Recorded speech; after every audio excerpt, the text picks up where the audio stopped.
selamat datang di STM Chat, STM in Chemistry. Pada video sebelumnya, kita telah mempelajari mengenai apa itu perubahan iklim, penyebab, dan dampaknya. Salah satu penyebabnya adalah sampah sisa makanan. Adapun tujuan pembelajaran pada video kali ini yaitu, yang pertama, peserta didik mampu mengidentifikasi salah satu gas rumah kaca penyebab pemanasan global dan perubahan iklim. Yang kedua, peserta didik mampu merumuskan langkah yang dapat dilakukan untuk mengurangi emisi gas rumah kaca. Sebelum melanjutkan pembahasan, tahukah kalian apa peran ilmu kimia dalam kehidupan sehari-hari? Tentunya kimia sangat memegang peran dalam kehidupan kita. Udara yang kita hirup merupakan kimia, air yang kita minum merupakan kimia, baju yang kita pakai juga merupakan kimia. Selain itu, dalam dunia farmasi, ilmu kimia digunakan untuk mengembangkan obat-obatan. Kemudian, bagaimana kaitannya ilmu kimia dengan perubahan iklim? Dalam hal ini, ilmu kimia berperan pada upaya dan penanganan perubahan iklim. Melalui ilmu kimia, dapat ditemukan dan digunakan energi-energi alternatif yang mampu meminimalkan emisi gas rumah kaca. Sebagai contoh, penggunaan metanol sebagai bahan bakar, adanya teknologi biogas, dan sebagainya. Selain itu, melalui penerapan kimia hijau dapat membantu mengurangi penyebab perubahan iklim. Oke, sekarang kita kembali lagi ke salah satu penyebab perubahan iklim yang mampu menyumbang gas rumah kaca berupa gas metana, yaitu sampah sisa makanan. Pada dasarnya, masalah sampah merupakan masalah global yang dihadapi oleh dunia saat ini. Berdasarkan United Nations, populasi dunia mencapai 8 miliar manusia pada pertengahan bulan November 2022. Peningkatan populasi manusia dan aktivitas manusia meningkatkan konsumsi sehingga meningkatkan produksi sampah dari berbagai kegiatan dan aktivitas manusia. Mulai dari sampah pasar tradisional, rumah tangga, kegiatan komersial seperti berdagang, sampah pariwisata hingga kegiatan industri, dan sebagainya. Banyaknya sampah dan pengelolaan yang masih kurang memberikan kontribusi pada masalah perubahan iklim. Metode manajemen sampah yang umum dilakukan di Indonesia yaitu dengan dikumpulkan, kemudian diangkut dan dibuang ke tempat pembuangan akhir, sehingga timbunan sampah di tempat pembuangan akhir juga menjadi semakin banyak. Sebagai contoh, di Yogyakarta sendiri beberapa tahun terakhir terjadi darurat sampah, di mana tempat pembuangan akhir ditutup karena sudah tidak mampu menampung sampah yang dihasilkan oleh masyarakat. Sampah sebagai penyebab perubahan iklim dapat memberikan dampak terhadap gangguan produksi dan suplai pangan, sehingga mempengaruhi kondisi ketahanan pangan. Dari total sampah yang ada, sebanyak 60-70% merupakan sampah yang berasal dari rumah tangga, meliputi sisa makanan, kulit buah, sisa sayuran, dan limbah hewani. Dampak yang ditimbulkan dari sampah makanan yaitu terganggunya rantai pasokan pangan sebagai dampak pemborosan makanan dari tahap produksi hingga konsumsi rumah tangga, dan peningkatan emisi karena pemborosan bahan pangan dan sumber daya yang digunakan dalam proses produksi makanan. Hal ini mampu berkontribusi terhadap pemanasan global dan perubahan iklim. Sampah makanan dapat dihasilkan melalui rantai pasokan makanan mulai dari proses produksi hingga konsumsi. Pada tingkat produksi, sampah makanan dapat ditimbulkan karena faktor lingkungan, tempat penyimpanan yang kurang memadai, bahkan petani yang hanya memilih hasil buah dan sayur yang layak, lalu membuang sisanya. Selain itu, kurangnya teknologi yang dapat mengolah dan memperpanjang umur makanan. Berbagai hal tersebut dapat menjadi kontributor dalam sampah makanan. Sementara itu, pada tingkat distribusi, tidak adanya pendingin di truk, akses jalan yang sulit dan buruk, sulitnya pemasaran, dan pengemasan makanan kurang baik dapat menjadi penyebab makanan menjadi sampah makanan. Pada tingkat konsumsi, cara penyimpanan yang kurang tepat dan penyajian berlebihan dapat menjadi penyebab sampah makanan.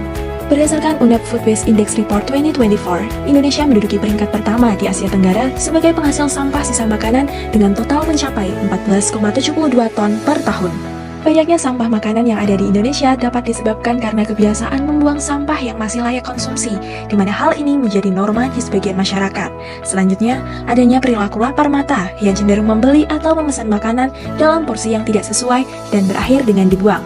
Selain itu, cenderung menyimpan makanan terlalu lama yang berakhir membusuk, tidak layak konsumsi, dan dibuang.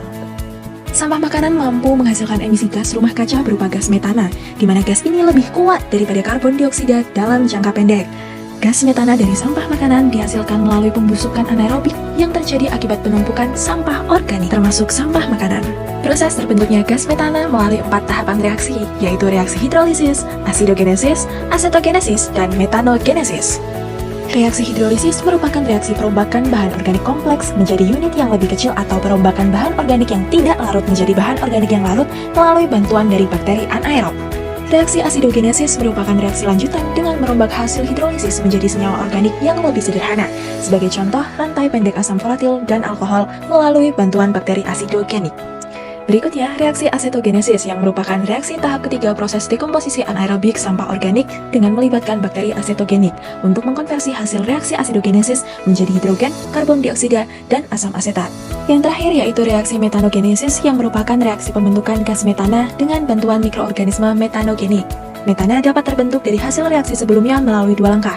Yang pertama, melalui bakteri metanogen asetoplastik yang mengubah asam asetat menjadi metana dan karbon dioksida, dan yang kedua melalui bakteri metanogen hidrogenotropik yang mengubah karbon dioksida dan hidrogen menjadi metana. Berikut reaksi-reaksi yang terjadi. Reaksi hidrolisis. Reaksi asidogenesis. Reaksi asetogenesis. Reaksi metanogenesis. Emisi gas metana dapat diestimasikan menggunakan rumus dari tier 1 IPCC sebagai berikut. Beberapa nilai dari rumus didapatkan dari parameter default IPCC tier 1. Sebagai contoh, kita akan menghitung emisi metana dari total sampah makanan di Indonesia pada tahun 2024 berdasarkan UNEP Food Based Index Report 2024 sejumlah 14,72 juta ton per tahun. Perhitungannya sebagai berikut. Langkah pertama adalah menentukan emisi metana dengan menggunakan rumus tier 1, sehingga didapatkan emisi metana sebesar 1.129.606 ton metana per tahun. Kemudian, hasil emisi metana ini dikonversikan ke karbon dioksida ekuivalen menggunakan Global Warming Potential atau GWP AR4 yang memiliki nilai sebesar 25, sehingga didapatkan hasil 28.240.150 karbon dioksida ekuivalen per tahun. Metana merupakan gas polutan iklim yang memiliki umur pendek di atmosfer atau biasa disebut short-lived climate pollutant, yang kurang lebih bertahan selama 1 dekade. Gas metana juga merupakan gas rumah kaca yang berpuluh-puluh kali lebih kuat dibandingkan karbon dioksida dalam mendorong perubahan iklim. Konsentrasi metana di atmosfer telah meningkat 2 kali lipat sejak masa pra-industri. Berdasarkan data National Oceanic and Atmospheric Administration atau NOAA, dapat dilihat bahwa konsentrasi gas metana global mencapai angka 1942,94 part per billion. Karena jangka waktu metana yang lebih singkat daripada karbon dioksida di atmosfer, sehingga dengan mengurangi emisi metana saat ini akan mempercepat berkurangnya konsentrasi metana. Apabila konsentrasi metana menjadi lebih rendah, maka laju pemanasan global juga akan berkurang, dan hal ini dapat meminimalisir perubahan iklim. Sebuah fakta mengejutkan, bukan sekedar sampah, ini bom waktu. Menjadi istilah yang tepat untuk sebuah peristiwa yang terjadi pada 21 Februari 2005 di TPA Lewi Gajah Cimahi. Konsentrasi gas metana yang tinggi dalam gunungan sampah sepanjang 200 meter dan setinggi 60 meter menjadi penyebab meledak dan longsornya gunungan sampah tersebut, sehingga menimpa 2 desa di Cimahi. Ribuan ton sampah terjun bebas dan menghujani pemukiman penduduk. Sebanyak 157 orang tercatat menjadi korban jiwa. Peristiwa ini menjadi cikal adanya Hari Peduli Sampah Nasional yang diperingati setiap tanggal 21 Februari. Selain itu, menjadi sebuah pengingat bagi kita bahwa sampah dapat menimbulkan dampak yang sangat serius. Menurut kamu, apa yang dapat kita lakukan untuk mengurangi emisi metana secara sederhana dan yang mudah? Hal ini akan kita kupas lebih lanjut di video berikutnya. Bye-bye!